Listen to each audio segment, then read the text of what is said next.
اسلام آباد ترلائے کلاں میں خودکش حملے کی تحقیقات میں اہم پیش رفت ہوئی ہے۔ انٹیلیجنس اور قانون نافذ کرنے والے اداروں نے پشاور اور نوشہرہ میں چھاپے مار کر خودکش حملہ آور کے 4 سہولت کاروں اور حملے کے ماسٹر مائنڈ کو گرفتار کر لیا۔ رپورٹ دیکھیے۔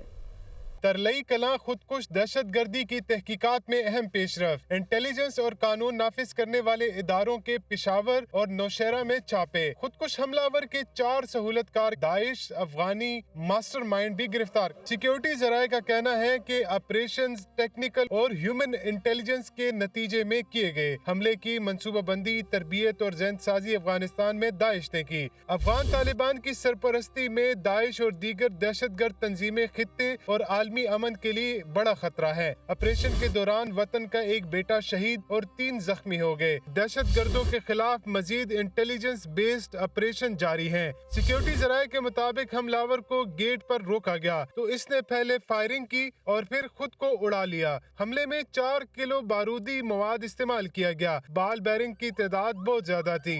پمز میں زیر علاج ایک اور زخمی محمد عباس مہدی دم توڑ گیا، جس کے بعد خودکش دھماکے میں شہداء کی تعداد 33 ہو گئی۔ ترجمان پمز کا کہنا ہے کہ پمز اسپتال میں 64 زخمی زیر علاج ہیں۔ اب تک 25 میجر سرجریز کی جا چکی ہیں، جبکہ 20 زخمیوں کی حالت تشویشناک ہے۔ ترجمان پولی کلینک کے مطابق پولی کلینک اسپتال میں 19 افراد لائے گئے، جن میں 4 ڈیڈ باڈیز تھیں۔ 14 زخمی زیر علاج ہیں، جن میں سے 9 مریضوں کی حالت تشویشناک ہے۔